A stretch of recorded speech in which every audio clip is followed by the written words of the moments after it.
Thank you for tuning in and welcome back to the Andrew Finney Show, where we make sense of real estate. Glad that you're joining us today. Just want to give you a quick heads up. So what we're looking at is if you have any questions during the live stream, all you got to do is hit it up in chat. I'm going to go ahead and lead in with the comments and questions that have come in over the past week, and looking forward to hearing from you today. Okay, so let's go ahead and lead in with it.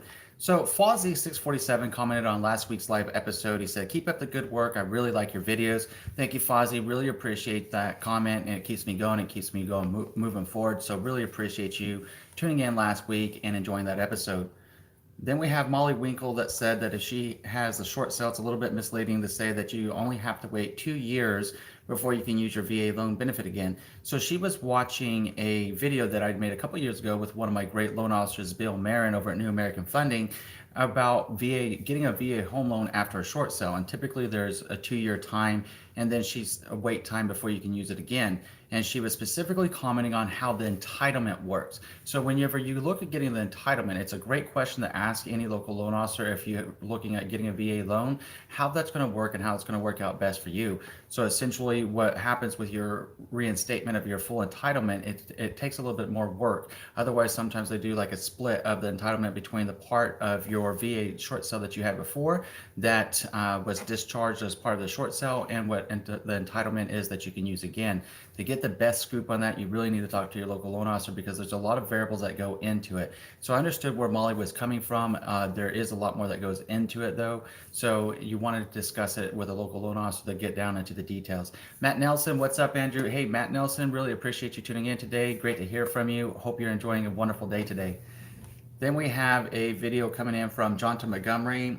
They were talking about the buying and selling a home at the same time, but in this case they were very specific on wanting to correct a point in the video where they said that the VA loan is a primary occupant loan, which it is, and they said that you can't buy a house without refinancing it out, as I was mentioning in that one. So for reference, the first couple of questions here about VA home loans. VA home loans are a owner occupier loan. Okay, that's pure and simple. There's a lot of different caveats that go into the VA loan. There's a lot of different things that the way that these things play out. So you really need to talk to a local loan officer to figure out what's going to be best for you and your circumstances, and what kind of programs are going to be available to you underneath the VA home loan. Because here's the deal, there are very specific rules, and some of the stuff that they're commenting on in the case of John Montgomery's case, saying that you can have two VA loans at once. Yes, there is a special provision for that. It's called a concurrent use, but it normally applies to active duty personnel, and it's whenever they're in between PCSing from one duty station to the next. So there's a lot of specific caveats. So sometimes people hear of these different things and not realizing that there's a lot of different rules and guidelines that have to be met to be able to use it that way. So I want to present honest, good information that you can rely on, information that you can use, and give you food for thought and consideration when you do chat with a local loan officer, not breaking down all these details that are highly unique to one situation and unique to one situation and circumstances. It's critically important that when you have questions like that and how that's going to apply, that you actually chat with that local loan officer to get the best information possible. Okay, so Matt Nelson commented on 20 questions to ask a listing agent when selling a house. Again, Matt was just on a moment ago sharing the kudos that he was here with us today and letting us know that he's at work as usual, so can't comment much, but he has his headphones in listening. So Matt, thanks. So you'd commented a few days ago on that 20 questions about selling a home, and you'd said, "Great video. I like how you point out to make sure that to work with agents with a high closing volume versus years in the business. Thanks again for your advice during the live chat yesterday." Matt, hey, I really appreciate you pointing that out. So when I was talking about that, I was talking about how to find a good real estate agent to work with. And I was sharing in that video how an agent gets their experience. It's not in as much as how many years are you in the business as it is how many closings does the agent have. You can be in business, an agent can have a license for 20 years, and they might close maybe 100 homes or something. So that would be 5 homes a year. So the question really becomes, do you prefer an agent that closes 5 homes a year, or would you prefer an agent that closes, let's say, 12 or more? So obviously the experience is not dictated in the years as opposed to the closing. So I really appreciate you cluing in on that, Matt. It's a very, very smart thing to do. And as always, when you're selecting a real estate agent, and if anyone in Vegas is watching right now as well, even me, Google the agent that you're looking at, and check out the online ratings, reviews, and make sure that agent is right for you, and then set up a consultation and have a kind of a two-way interview there. To be honest with you, that's what that is. the agent's interviewing you and you're interviewing them to make sure that you guys are going to have a good working relationship moving forward. So then we had Journey to Z. She was watching Closing Costs for Buyers, What You Should Know. She says, so glad I found your channel. I feel like I'm really well equipped whenever I'm getting ready to buy a house in about 6 months. Journey to Z, thank you so much for chiming in on that video, and thank you so much for your kudos. And if you're watching this channel, you will absolutely be well prepared to purchase your new home. Linda Vargas, hello, Andrew. One question: that is a balloon mortgage, and if loan has no balloon mortgage, is that okay? So if a loan does not have a balloon mortgage, that's actually really good. You don't want a balloon mortgage. If you have a balloon mortgage, then it's going to balloon on you at some point. And generally, whenever people are talking about balloon mortgages, they're talking about adjustable rate mortgages. So there's a video that I just made where I was talking about this, matter of fact, where how that works. In fact, it was what was it? Yesterday's video that I was talking about things with loans again, and I was talking about adjustable rate mortgages and how that works. So it's important to understand the terms and conditions that apply to that to make sure if that's going to be best for you or not. So it's one of those things that it would be better for most of us to get a fixed rate mortgage because it's something predictable, it's something known, it's something that we can have a full knowledge of what's going on moving forward. So Linda, it's a great question. So what is the balloon mortgage? Just an adjustable rate mortgage. Take a look at the video that I made about that, adjustable rate mortgages. Take a look at the videos that I've made with my loan officers where we talk about it a little bit, and you'll get a much better perspective on it. Generally, Linda, fixed rate mortgages, whether a 15 or 30-year fixed rate, are best for most of us. Adjustable rate mortgages are going to balloon at some point, either after 3 years or after 5 years. They're very good loans if people know what they're doing with them, and they can be very powerful tools for investors if they chose to use it that way, or if you knew that you were going to sell that property within the 3-year or 5-year time specified in that adjustable rate mortgage before it did balloon, or refinance out of it at that time. So there's pros and cons, of course, with any of your loan options. You just want to make sure you get all your questions answered by your local loan officer so you can make a well-informed decision, okay? But great question, Linda. Thank you for being here today. Then we have Debbie Arnett commenting on First Time Homebuyer Education 2018 edition. So I really appreciated Debbie's comments, and hopefully she's watching today or she replays this at some point and checks this out. So Debbie was talking about, she didn't think it was fair that I was talking about and sharing the wisdom of hiring an agent with 12 or more closings, especially as a first-time home buyer or a first-time home seller. Obviously, Debbie here is a real estate agent, and there's nothing wrong with it. I appreciated her comments, and she just said that she didn't think it was fair. Well, what I don't think is fair is whenever a consumer, being you watching this video right now, goes to buy a home worth hundreds of thousands of dollars or millions of dollars, and you get screwed in the process out of tens of thousands of dollars or thousands of dollars, depending on what the situation may be. I don't think that's cool. So what I think is cool is to make sure that we work with real estate agents that are knowledgeable and skilled. Now, as real estate agents, and to Debbie's point, she said, oh, I guess you just started out of the gate with 12 or more closings. No, I didn't. I busted my tailbone for the first 6 months. Very, very, very, very hard. I called 33,000 people. I knocked on about 5,000 to 6,000 doors. And I just was honest with them. I said, look, I've never sold a house before. I'm really into this. I'm a retired Marine, and I want to be able to help out, and I have a passion for this. If you hire me, I promise you I will work very, very, very hard for you. And if I don't know the answer, I will get the answer. I will get your questions answered, and I will keep you up to date every step of the way. So I kept doing that until I got my first opportunity. But it didn't come in the form of a first-time home buyer, nor did it come in the form of a first-time home seller. It came in the form as a second-time home seller, somebody that was willing to give me the shot, and they were glad that they did. I had their home sold literally back then when I got started in late 2013. I had their home sold in the first 1 hour, so that was setting a good stage moving forward. But it took me 6 months to get there of really hard work. And now whenever you check my performance and everything else, yes, it's a top agent level performance now. It took time. Everything takes time, and it takes persistence and dedication. She had mentioned that a newer agent she believes has the most recent education. I would disagree with that 110%, and here's why. As a top agent, we continue to go through designation courses, education courses, continuing education. We are always brought up to speed, and the best education is simply helping families buy and sell homes because the contracts do change. We got another change coming to our contracts in Las Vegas here in about another month because I just got an email saying, hey, another change. Well, that would be like change number 5 on the year so far. So you see the importance of having an active agent there. Either way, Debbie, I really appreciated that comment. I get both sides of it. I just want to see people that are buying and selling homes get a great deal. And yes, it's hard to become a top agent. That's why there's only so many of us that are. And I know that every agent that's out there can become a top agent if they really, really apply themselves and work it and learn and take a genuine interest and concern in the families that they're representing to provide the absolute best service. We owe that to the people we work with. This is most of our largest investment we will ever make, and to take it seriously is extremely important and make sure we're doing what's right. So Matt Nelson, could it depend on who the new agent works with too? Like if there's more experienced people that are on their team, wouldn't that help the credibility? That's a great point, Matt. And that's how a lot of new agents start off too. A lot of new agents might come in with a mindset of wanting to go it alone like I did, and it took a long time and it was really really rough getting started. But there's a lot of people too that, like, if they join my team or they joined another team, then they're going to get the experience, they're going to get the education, they're going to have the opportunity to learn and grow as they get their wits about them in real estate, and they're not going to make any mistakes because they have the oversight there. The client can have that peace of mind of knowing that they're working with a top agent that's intimately involved with that transaction and making sure that everything's working out the way that it's supposed to. So Matt, that is a really good question, and yes, it really does depend on who that agent's working with and what kind of education and support that agent is being provided. Honey Coated Fool. Hey, Andrew, is a mortgage broker fee including in closing costs, or is the lender responsible for paying the broker? Keep the great videos rolling. Hey, Honey Coated Fool. Hey, thank you so much for being here. I really appreciate you commenting on today's video. So is the mortgage broker fee included in the closing cost? Yes, in many cases it is. It is always a closing cost, and it will be included with your closing costs. So in short, yes.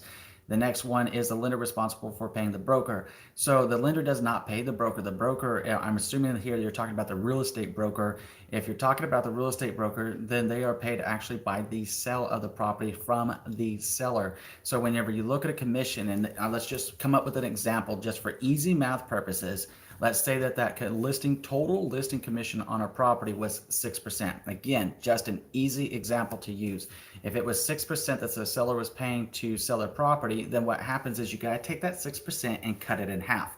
When you take that 6% and cut it in half of the commission is going to remain with the listing broker. Half of the commission is going to go to the buyer broker. That's why a lot of times when you're buying a home, you don't always have to pay your buyer agent. There might come a point in time in the future where that becomes the case. I don't know if that's ever going to happen, but traditionally this is the way that it works. So then with each of those 3%, then that listing broker and that buyer agent broker have to split that money with the brokerage that they work with. And then after that, then we get paid as agents. And then when we're paid as agents, then we get the opportunity to pay Uncle Sam. Then we get the opportunity to put out and pay for operation expenses, marketing expenses, advertising, what have you.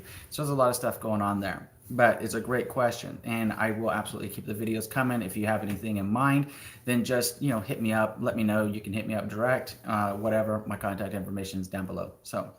Balor, hey Andrew, what would you recommend to people who are thinking about becoming a realtor? What would we need to do first to see if real estate is right for us?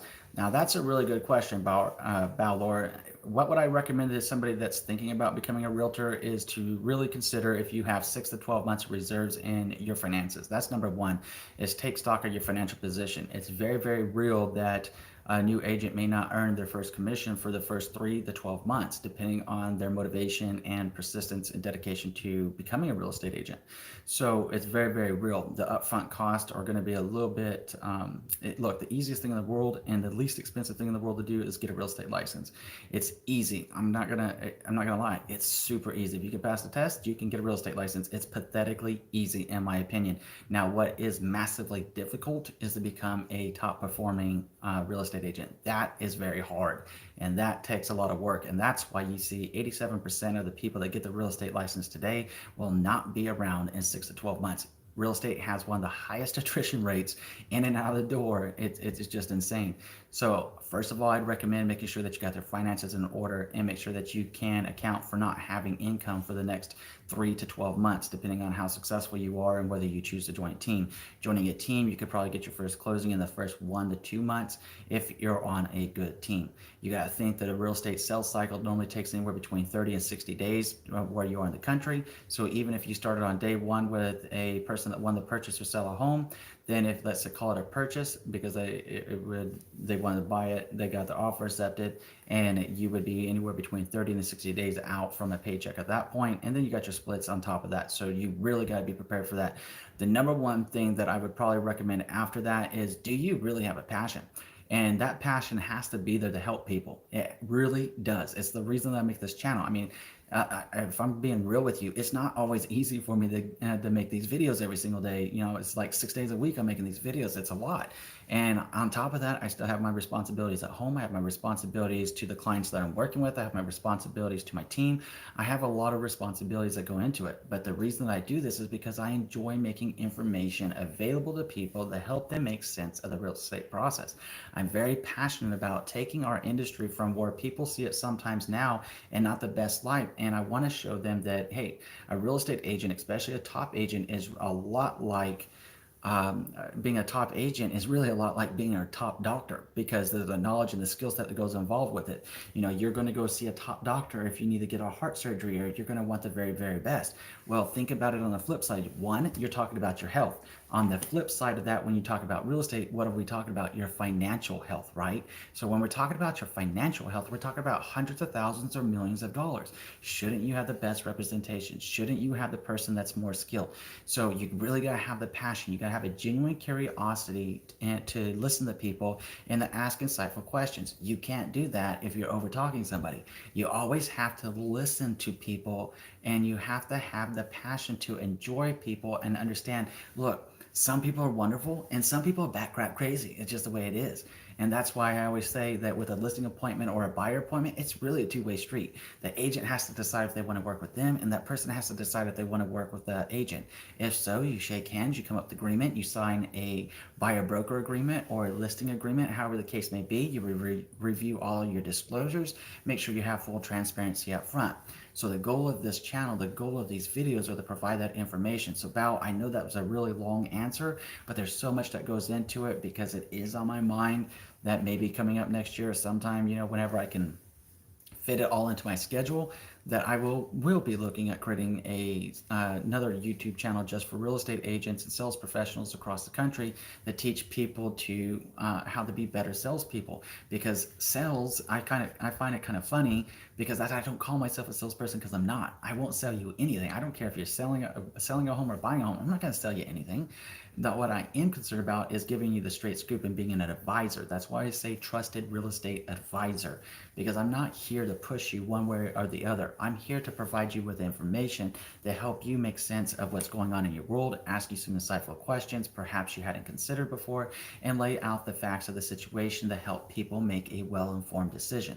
That's the difference in between a person that's commission hungry and has commission breath, which is stinky, and somebody that really cares about the person. And that's the difference in often cases, in the majority of cases, it's one of the biggest differences that you could ever have in between an agent that's commission focused compared to an agent like myself, then a lot of other trusted real estate advisors for that matter that are family focused on what's best for somebody and are honest with them and helping them make sense of the time frame and the situation.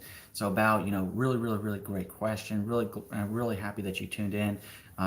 Evidently, I just answered your question. I just kept going on the diatribe. Apologize about that. So, about Laura, you said, thank you so much. I appreciate all your videos and your honesty. Absolutely my pleasure, my friend. Thank you for being here. Your real estate whisperer, she says, I don't know how you can do videos 6 days a week. Well, it's just dedication and passion. Everything comes down to schedule. It comes down to the timeline. It comes down to being committed to the schedule and committed to the reasons why I do them. My passion and my reason why I make these videos are extremely intense.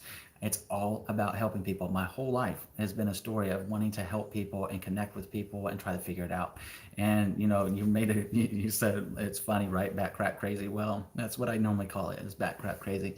Look, you can't help people that don't want to be helped, but you can help those that want to be helped. And in my experiences, most people are just normally nervous. And that's why I would talk about so often throughout my videos with the acronym of FEAR really just being false evidence appearing real. What happens as I've watched people and observed people is when they have that fear, then sometimes they kind of come across a little bit different, and they don't intend to come across different. Think of somebody that really wants to know what's going on and really wants to act the part, and then they come across condescending, or they come across ignorant, or they come across arrogant. There's a lot of different ways that people sometimes come across. At the same time, I don't believe that's how they truly intended to present themselves. So then it's taking a step back and getting them to relax and just be honest. And the easiest way to do that is to take a genuine interest into them and understand more about them. Now, there are those people that you can't help, and that's okay too. So if you can't help them, you just got to admit it. Even with the skills that I've achieved so far and all the things that I've yet to learn, I personally can't help everybody. So there's some people I meet, and it's just a complete impasse where I just wouldn't work with them if they were going to pay me $1 million, because I'm not comfortable with the situation. And that's just the truth of it. If I don't feel right about it, the same way I share in the videos about selling your home or buying a home, if it doesn't feel right in your stomach, then it doesn't get any better. And the easiest way to think about that is think of a relationship you've had in the past. And this will really work well if you're married, or if you're in a very strong, committed relationship with somebody. Think about your past relationships. You didn't marry them. You're not in that relationship with them, but I'm willing to bet you, if you're honest with yourself, there was something at some point in that situation that made you uncomfortable, and you overlooked it for whatever reason in life that you chose to overlook it. It didn't get any better, did it? So you got to listen to your intuition. You got to listen to your instinct and make sure that you're working with the right kind of people. Great points on all the same. Honey Coated Fool, do you recommend as a first time home buyer meeting with a mortgage broker first to see what you're pre approved for first, or before meeting with a real estate broker? So this is like the chicken and the egg question, right? Which came first? In my opinion, I always believe it's best to meet with a trusted real estate advisor first, because they're going to be the one that you're going to have the most contact with. And a lot of trusted real estate. Okay, I'm not sure what happened there. We had a little bit of a glitch with 125 megabits upload and 50 megabits download speed. So not sure exactly what happened here. Anyways, I'm back. So let me go back to where we were in our questions here. So we were talking to Honeycoated Fool about mortgage broker, real estate brokers and such. So I normally think it's best to meet up with a trusted real estate advisor first, because that trusted real estate advisor is normally going to have very strong connections to local loan officers that they know and they have worked with a lot. And with that relationship, then you're able to find a mortgage loan officer, that a trusted mortgage loan officer, if you will, kind of like a trusted real estate advisor, that's going to give you the straight scoop and share a lot of options with you. Look, I've had a couple of really wonderful subscribers reach out to me this week so far. They called me, and I was talking to them, and they were talking to me about their mortgage lender and their real estate agent and some of the concerns that they had. And I just really felt for them, because it didn't sound like they did their due diligence, because they didn't know to do it. And that's why I make these videos, and that's why I shared with them. Go take a look at the Picking a Real Estate Agent video. If you need help finding a top agent, let me know. I'm doing everything that I can to get this channel out and make it massively popular, for the main reason that if we're sharing more information, then more people are making more well-informed decisions as it pertains to real estate. You're a real estate whisperer, you got to run. Thank you for all you do. Hey, real estate whisperer, really appreciate you being here. Looking forward to getting out with you soon and talking about that collab videos that we've been talking about doing to help people out. So really appreciate you. So, Honey Coated Whisper, I would just, in short, meet with a trusted real estate advisor, Google them, check their online ratings, reviews, and read through those testimonials and see if they're right for you. And then from there, talk to them about who they would recommend as a local loan officer to work with. And then guess what? Google them, check their online ratings, check their reviews, and make sure they're right for you. That's really what it comes down to. You will need a loan pre-approval letter before you go look at a home, though, but that doesn't mean that you can't have a buyer consultation meeting with a trusted real estate advisor to outline the home buying process and what to expect in your location that you live in, okay? So Matt Nelson, that advice has really helped me out, man. Talking about fear being false evidence appearing real, really appreciate that, Matt. It's a very true thing. If you can get around that and you look at fear as false evidence appearing real, and the best way to replace fear is by what? Getting knowledge, and with knowledge comes what? Comfort and peace and power, right?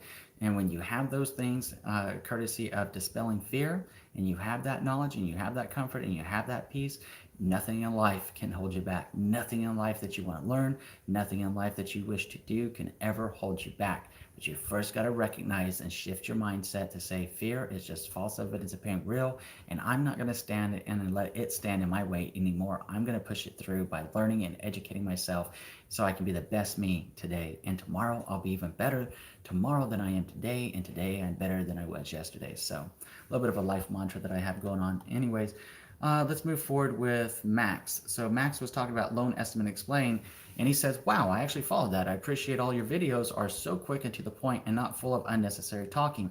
Question: does every lender give you such a detailed loan estimate with all the figures as in your example? And is the consumerfinance.gov website just for loan estimate example, or will you actually get a or will your actual loan estimate show up on the website once you get one from the lender?" So Max, that's a really great question. Number one, I'm glad that that was an explainer type video and that you were able to follow along with it so easy and took so much out of it. So thank you, Max. So when you're talking about does every lender give you such a detailed loan estimate with all the figures as an example? Yes, it's the purpose of a loan estimate, and you can absolutely ask them for one.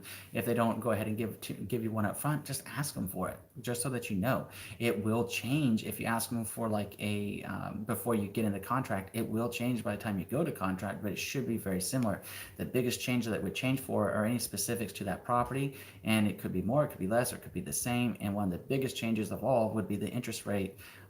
That's the hardest thing for lenders to quote because it changes on a day-to-day basis and sometimes several times a day. So that's one of the hardest things, but they can ballpark it for you so that you can have a good estimate or a guesstimate, if you will, to know what's going on. And no, the consumerfinance.gov site is not going to publish your actual loan estimate. That is no one's business but yours. That is personal information that is unique to you and your situation. So no, they're not going to do that. Consumerfinance.gov exists to do and to promote more education and to promote and help you understand what's going on. Consumerfinance.gov is more powerful than just the real estate side. It goes into credit cards. It goes into all kinds of stuff that help you make sense, make financial sense, and make good financial decisions. As it pertains to what I use it for with the explainer videos, and I'll do some more over like closing disclosures and stuff like that, explainer videos into the future. As it pertains to that, I just find their software and their website extremely easy to use and extremely easy since they always keep it up to date. They explain it out and quickly go through each line and topic so that people know exactly what they're looking at when they do see it and it's not confusing to them. So Max, thanks for doing that. Yi Yent Ang had commented about types of real estate. He says, thank you. Well, you're very welcome. Thank you for being here. Careful Observer was talking about top 6 energy efficient upgrades for your home. And she had mentioned they were looking to purchase a home. It was built in 1970. They made an offer on it, and they were looking for different home inspectors. Now, you might want to talk to your trusted real estate advisor about that, who can give them a thorough feedback before they proceed or decide if they need to jump ship after the home inspection. So she said that the energy company said that the home's average is $165 a month, and she thought that was very high for a 1,520 square foot home. Yeah, it does seem like it's pretty high. It's also going to be relative to what it is the temperature they're keeping the house in, especially depending on where you reside. So let's go ahead and move on to Timothy Healy. He said that he's into point 7. We'll let you know where we go and the 12 negotiation tips when buying a house. That video does seem to be gaining some traction. If you haven't seen it yet and you're looking at buying a house, I highly recommend that you take a look at the 12 negotiation tips to buying a house. You'll find it very helpful. Roberta Lufick watched 6 Mortgage Scams Exposed. Homebuyers beware. She says everyone will benefit from watching your valuable, accurate videos before deciding to buy or sell a home, no matter where they live. You've also helped me realize I need to seriously consider the future resale value, including the location, maintenance, update cost of my next home before even choosing one. Thank you so much for all the great information provided on your channel. Roberta, really appreciate you watching your video, watching that video, and your very kind words. That's what this is all about, and I'm glad that these videos are helping you make a smart real estate decision that you're contemplating about your next home. So Matt Nelson, so you notice Matt, he was here live. I don't know if he's still on here or not, but he's watching. He said he has his headphones in. So Matt is a common commentator, as is Christine C. And there's different names that I see frequently through the comment section. I really appreciate you guys. I love you guys for that. So he was commenting on, is the housing market cooling off? 7 signs to watch. He says, nice video. Home values sound a bit like stocks. Yeah, in a lot of ways they are. You got to, any kind of investment is going to have its own kind of volatility. So the difference with stock is, you have your safe stocks, you have your risky stocks, and you got your medium risk stocks, right? So it's the same thing with real estate. You're going to have your risky investments, you're going to have your safer investments, and it's just the way that it works. Everything is dictated upon the market cycles and the economy of what's going on at that time. and a lot of factors going into that. So if you want to try to boilerplate it like it's kind of like stock, well, yeah, it kind of is. There's a lot of variables that go into it, and real estate is generally a far less riskier investment. But we all know what 2008 was and the things that led up to it. But if we keep our own perspective, again, the reason why I make these videos, try to offset that ever happening again. If we were able to share and promote this channel across the United States, across the world or whatever, with everybody that we know, and more people subscribed, it would get even more traction.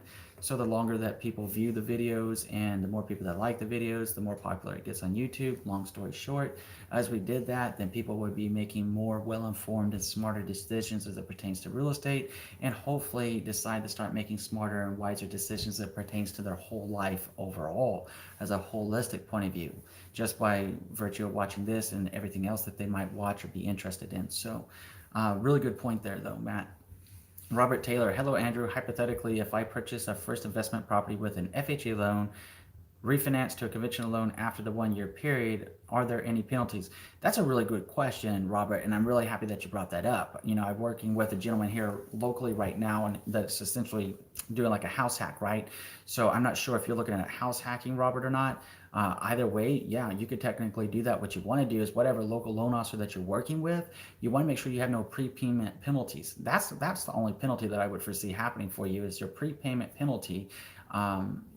Is the only thing that I could really see there. But you want to go over those terms with your local loan officer and explain to them what you might be thinking and what you would like to do, and see what they would suggest and any options and guidance that they can provide you. But that is a really good question, Robert. Really, thank you for bringing that up. So also, how much does that affect my ability to get another mortgage if I have a great credit and have a good salary? So how does that affect your ability to get another mortgage if you have great credit and a good salary? So it's the way that it's going to work is that if you decided that you're going to use the FHA loan, which is an owner-occupier loan, then you're going to purchase that residence, live in it, and within a year or two, you're going to decide that you're going to refinance that property and then maybe go buy a different property. What'll have to happen if you want to offset that amount of money that's going on with that mortgage underneath your debt-to-income ratios is you would need to have a lease agreement in place showing that how much rent that you're going to be able to get for it, and have somebody with a signed lease agreement, preferably to show that you have that base covered, and then your lender can work with you on that with some numbers of offsetting that mortgage amount. So each lender is a little bit different with different capabilities. It's really going to be a really good conversation for you to have with your local loan officer, and whomever helps you with the first one, you probably want to go back to with the second time, so long as you were happy with the first time round, since they'll be familiar with your circumstance and situation and already have your information, right? So Robert, those are really good questions, by the way. Really, really appreciate that. Can I be transparent with the loan officer about planning to get out of the FHA loan? Look, you can always be transparent. The more transparent you are, the more preferable it is. I mean, somebody says, it goes back to like early in this episode whenever I was talking about that feeling in the pit of a stomach. If you're working with a really good loan officer, they're going to smell what you're really up to. And if you're not coming forthright with it, then they're going to probably wonder, is this somebody that I should be working with? Are they attempting to commit a mortgage fraud, or what are they intentionally doing here?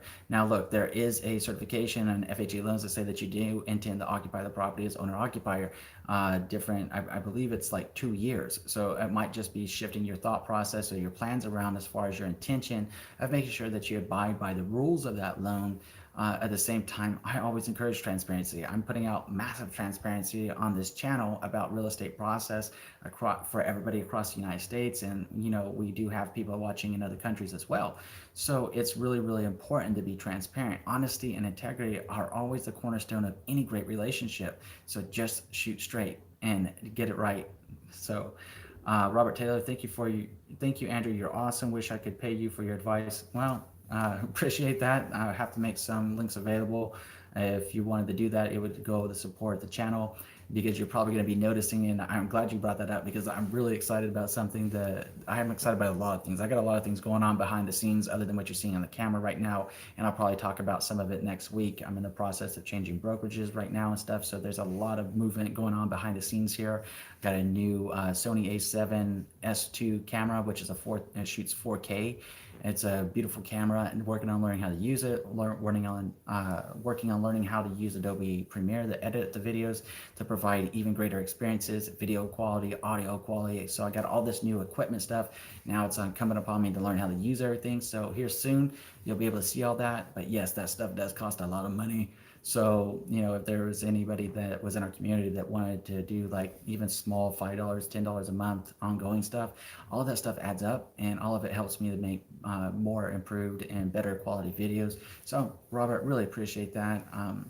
At some point, I'm sure that I'll make that link available here soon so that people like yourself that want to support could help out. So, really appreciate you. Thank you.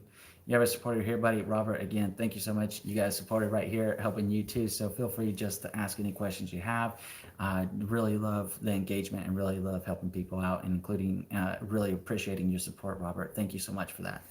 So let's move on to Mark Zaney. Mark Zaney says, isn't there a lot of variables in days on market, such as the price of homes that are sold? For example, a $600,000 houses may take longer to sell than 10 houses selling for $200,000. The age and condition of the houses, and also location. So he's talking about this week's video on Monday, is the housing market cooling off, 7 signs to watch. And he's absolutely right. Look, it is different. Days on market are going to vary based upon the average price point. Like right now in Las Vegas, Nevada, the average price point is $285,000 across the city. So anytime you start going up to a $500,000 price range, then your days on market can be different. If you have homes priced, let's say at $140,000, so half of the median price of a home here in Las Vegas right now, then they're going to sell much more rapidly because there's fewer of them available. So what I'm talking about when I'm talking about days on market and specific market in that video is simple. You're looking at the average days on market for the entire city. You're taking all the data and culminating all of the data into one statistic. Then you can watch the trend line. If the overall trend line is going up, right? Because everything offsets itself from the high to the low to the median, right? So when you look at the days on market and you notice that trend on an average for the entire area is on the way up, it's one of the signals that you're getting ready to go into a more stabilized market, or you're one of the signals that the market is correcting itself. So now, what you're talking about when you start going hyper local, that's a whole different subset of data, and it's also critically important to understand, especially for people that are looking at selling homes or buying homes in those price points. So there are a lot of variables about it, and I've talked about a lot of those variables when we talk about real estate evaluations comps. I've made longer videos for sellers where I talk about this kind of stuff and the importance of understanding days on market and what goes into it, and also how to appropriately assess a market value for a property and the average days it should take to get that home sold for a reasonable expectation of selling the property. So Mark, yes, there are a lot of variables, and the purpose of keeping that video as short as possible and keeping it as informational as possible, I was going over the average on the days on market, and I can go over a lot of other variables. If you would like me to make a video about days on market, just let me know. That would be definitely a hyper niche topic, but if it's out there and somebody wants it, then why not? We'll make a video on it and explain out the different variables that go into it and that could possibly account for that. Okay, so Mark Destiny had watched 5 home inspection tips for home buyers. He says, I am building a new home and hiring my own inspector to do the phase 1, 2, and 3 inspections. The builder already started building without telling me, so I contacted an inspector. But Lennar is the builder, wants to contact my own inspector to coordinate. I feel that this is my private inspector, so why do they want to contact them? So do I coordinate the inspection and tell them when to go, or my inspector will contact the builder, or do I need to ask my builder to call my inspector? Second question, do I accompany my inspector during the inspection of my house? Okay, so May Destiny, thank you so much for that question. May, in short, let's start with your second question because it's the easiest one to answer. That's up to you. It's your choice whether you want to do that or not. You're paying your inspector, so if you wish to accompany him. If not, then don't. They'll report back to you, ideally with photos and a report either way. So then what we have with the first question is a little bit more to do. And number 1 is that they should be coordinating with the builder to make sure they're not getting in the builder's way, and also for making sure that the critical phases that need to be inspected are going out. Now, of course, a good construction superintendent is going to coordinate with your home inspector, let them know, hey, we're getting ready to do the foundation. Please come out and inspect it. They go out and inspect it. Now, it sounds like they already broke ground. It sounds like they're already doing a lot of that stuff. So it may be putting the walls up. Well, the home inspector can still see the foundation of the property since it's just a steel slab and essentially it has wood going up all around it in the form of a frame. So depending on where they are, they can go in and do that. I'm working with another gentleman right now that's getting ready, that we're in contract with another builder, and then he's hired his own private home inspector as well. The construction superintendent and the home inspector are working extremely well together. He has pointed out some wonderful things to the construction superintendent, which they have taken for action and corrected. So number one, props and kudos to you for hiring your home inspector with a new build. It's something that oftentimes people overlook, but it is extremely important. Yes, it costs more money. At the end of the day, you'll have peace of mind though when you move into your new home. Now, hopefully you'll be working with your trusted real estate advisor that can try to buffer and assist as much as possible as well with the, okay, don't know why we're having a little bit of buffering issues, but thank you for hanging in there. So then we have Jimmy Hunn that was contacting about is the housing market cooling off, 7 signs to watch. He says, yep, looks like a correction has started. I'm just waiting for the right deal to come my way. Yep, the correction was very much in the air, and I was sharing with people that a year ago, even though it didn't seem like it, watching the indicators, and now it's here, and you're going to see it. And if you watch this first of the year's video on the housing market 2018 predictions, you're going to start seeing, if you go back through that video, you'll start seeing a lot of what I covered in that video coming to bear now, and you'll continue seeing it through the fourth quarter and into next year. So obviously, a housing market predictions 2019 is coming out January 1 of 2019. Okay, so, okay. Matt Nelson commented on, don't listen to these 6 mortgage myths. Great vid. Guidelines changed for me while in underwriting, so I've been through that. Great tips. Christine C. had commented on the same video, talking about we went through the change with the pre-approval when they sold their house. The people that put in a full-priced offer with the first showing that they had, both sides signed and agreed to everything, and when they thought everything was good as a home sellers from their perspective, a few hours later they took the offer off the table because they didn't think they could get approved any longer because of a change of income. They never went to get a new pre-approval, and they took a job with less income. It's a great point. Those things happen, and it's why I want to put it out there. Things do change with the loan pre-approval. Guidelines could change, income can change. There's a lot of things that could change it up if you're approved today. Why you might not be approved at the time that you get ready to close if you lose a job. That's a really big issue. So you got to be able to have the ability to repay, and the numbers make sense. So so happy. Thank you, Christine, for commenting on that video. Brandy T. Fields was watching how the closing process works when buying a home. She says, having the homeowner's insurance ready to go beforehand, I'm going to go get those quotes ASAP. Thanks. Hey, Brandy, glad that video helped you out. I'm glad that you took that for action. Janine Hokie comments about what is a home appraisal, several facts to know. Says such an informative video. You do a great job on your videos. Thank you, Janine. Really appreciate you watching and really appreciate your comment. Marilyn Barba, I had watched Don't Listen to These 6 Mortgage Myths and gave it 3 thumbs up. So really appreciate that, Marilyn. Really appreciate you. Okay, Bridget Johnson watched Homebuyer's Remorse, and she says, we regret buying our first house. We have water damage issues in our backyard with an easement. This was not disclosed to us. The builder said the house had passed all inspections. We were not informed of this until months after. We are suffering now to get them out to fix their yard, and they hate it there. Buyers find out about the easements too late, and the builder is dragging their feet to fix it. This can be really bad for a home buyer. Yes, Bridget, number one, very sorry to hear that's your experience. And I'm very sorry to hear that's what you're going through. Now, that builder, underneath their warranties and conditions that they should have provided to you whenever you first purchased your home, needs to fix that. So what I would recommend that you do is document everything, take pictures of everything, and continue doing that, and keep a communication log in chronological order of events of when they go out there, schedules that go out there, conversations that were had, and start keeping a history of it should you need to review other options in the future, depending on whether that stuff is fixed or not. So one of the things that first came to mind when I read that was wondering if you'd had a trusted real estate advisor to assist you in reviewing the documents and asking these questions up front before moving forward. That was one thing I was considering. And then to May's point that we talked about a little bit earlier, a few minutes ago, it's always wise to have a home inspector actually inspect the new construction too. Because if they're saying the builder said the house passed all the inspections, great. But having a third eye out there, being your own private home inspector, maybe they would have found some different things and they would have brought it to your attention, and that would have been a whole different conversation of what they need to do whenever it's still more easily to correct those deficiencies. So it's something to think about. Now, Bridget, I know that doesn't assist you in your exact spot right now, so I say it for the benefit of anyone watching.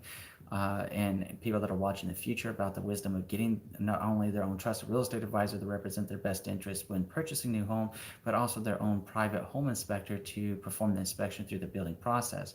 So as it pertains to you, please go back to what I was saying earlier with keeping a chronological log of everything and keep your chin up. They're supposed to fix everything, then they need to fix it.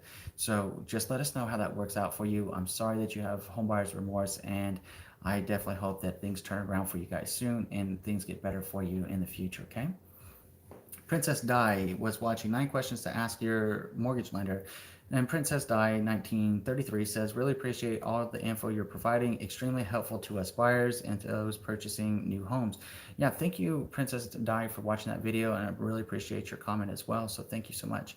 So don't, excuse me, Eric Garcia had commented on don't listen to these 6 mortgage myths. He asks or says, do you mind if I post your videos on our HOA website to give the homeowners access to important information? Maybe you might get some business from it. Please let me know. Thank you. So Eric Garcia, hey, I put these videos out on YouTube. If you want to share them wherever you want to share them, that's fine. I'm not going to tell anybody don't share the video. If you think it can help somebody, definitely share it with them. That's why I make them.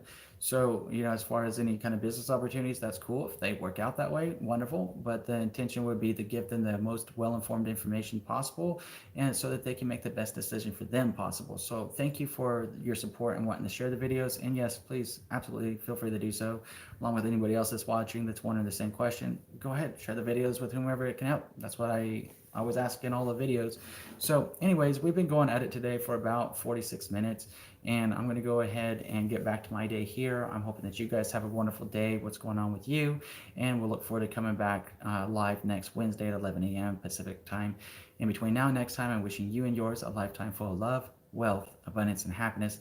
Thank you for being here, and enjoy an amazing day.